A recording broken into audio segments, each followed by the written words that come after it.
Extraordinary Structures, and this is our Saltbox tiny house. Saltbox is it's a vernacular New England style of roof, and although we're out here in New Mexico, the defining feature is that it's an asymmetrical roof line. At this point, anytime you have that kind of asymmetrical peaked roof, it's usually referred to as a saltbox. In our case, we did it both for sort of architectural flair and also so that one side of the house would have exactly the right length for a standard solar panel. So the roof is set up to take a whole bunch of solar. So this is our kitchen. What we do is we like to do a single core sort of plumbing infrastructure wall so that your bathroom and kitchen are back to back. You're minimizing the amount of plumbing, and we're also using that to bias the weight inside the trailer for the best hauling characteristics. But we wanted kind of luxury too. One of the things that bugs me when I visit tiny houses is if they've got a sink that's too small, because I do a lot of cooking personally. So we wanted to have a nice big sink. So this is bigger than you're going to have in some apartments. And then we have a sort of a diverse cooking ecosystem here, from a convection toaster oven to a 2-burner induction. But you could outfit this with a larger refrigerator and more of a standard stove and oven. But these are the options that we chose for this one. And we used a single piece stainless steel unit here. This fridge is a drawer. There's a drawer situation right here. So it just fits right into the counter. It's small, but it's very efficient. Lots of drawers, lots of storage. In fact, I sometimes think there's too much storage in this place. I think it's adaptable to any person's particular sort of needs, and you can really make it home.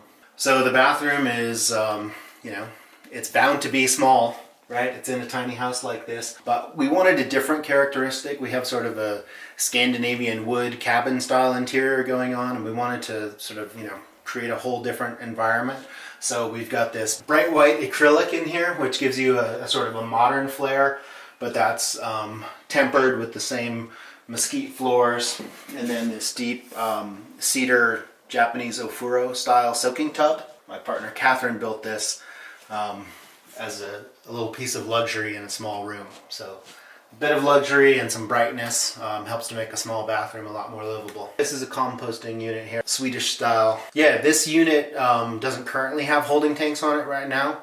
So what you would do is either tie it into a septic, or depending on your location, use a gray water system or add a tank. If, for example, like this unit will end up spending its life probably in New Mexico. You can do gray water, but your kitchen water is considered black water. So what we have pre-installed on the kitchen sink is a valve. So you could direct it to a tank, or if you're not using food, you could direct it to a gray water system. We like to avoid lofts whenever possible. They're enjoyable, but in a small space, we don't want to put too much weight up above or take up the nice airspace. But over the bathroom is a natural place to have a small loft. Can sleep up there, or a kid can sleep up there, a guest, or I think of it as kind of a reading nook.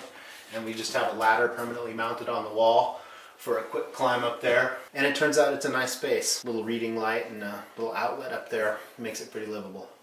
The primary bed, we're using a horizontal Murphy or a wall bed system. So it just comes down right here. So what we do is we move this little fold-up rocker out of the way, and our furniture actually rolls, so we can move it to the side. All right. Just bring it out here, and this guy is what actually ends up supporting your bed,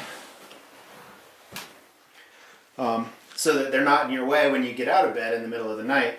You don't end up kicking the furniture here. You've got a little reading light, outlets at bed height, and you're right next to the window. So for me, this is more enjoyable than a loft. What we do here at Extraordinary Structures is a panelized construction system. We do a computer model of anything that we're going to build. We break it into component sections, and then we use a CNC router or an automated system to carve out those panels in precise shapes and lock them together, kind of like Legos for big kids or something like that. So in this unit you can see the joints here, where each 2-foot wide panel connects to the next one. So once we've designed a structure, it actually assembles quite quickly. This little stove, it was invented for marine applications out of the Seattle area. So for fishing crews going out early who want to warm up, and it's a super efficient burn in a very small package. So that's why we like this stove. It's really in here as kind of showing off that there's room for luxury even in a small space. Primary heating and cooling in this unit is done with a mini split, so you don't actually need heat, but it's pretty nice, especially in the winter. Get back from a day of skiing or snowshoeing or just hard work and be able to light up a little fire. Kind of adds that something special that makes you feel like tiny house living is a luxury rather than something that you're giving something up for. Is there anything you wish you would have done differently with this build? There are some small things, just in the ways we've configured some of the drawers. So I think we've changed some ideas about that. We've learned some lessons about how to run infrastructure in the most optimal ways, especially if we're not building the whole unit for someone, or if we're providing a shell, which is something that we do, how to make sure that it can work really well for electrical and plumbing trades. Part of that is the tiny configuration, and part of that is using a panelized construction system like we do. Overall, I think we're pretty happy. You know, we've got other floor plans that we're working on that are different, but this one has a lot of versatility in it for us. Where do you see the future of this? Do you see this as something that is going to be progressing for many years to come, or do you see this as something where it's going to be a niche, small market that's always been there, but now they're starting to become more aligned with the thought process of the tiny home living? Yeah, I think that there are components of it that are probably niche-y, but I think the idea of smaller, sort of smarter, energy efficient spaces, a little more minimal, especially for people who realize that they don't need much, but they place a high value on maybe resources that are shared in a community or open space or wilderness, I think it's going to continue to branch out. So I see it as we work through zoning issues. I see it having a pretty large impact on cities where we see prices escalating out of control and a need for higher densities, but in different form factors.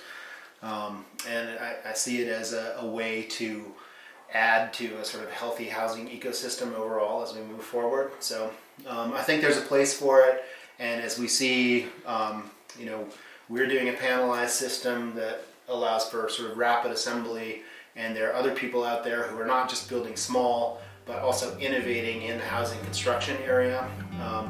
And so to see companies coming up like that is exciting, and I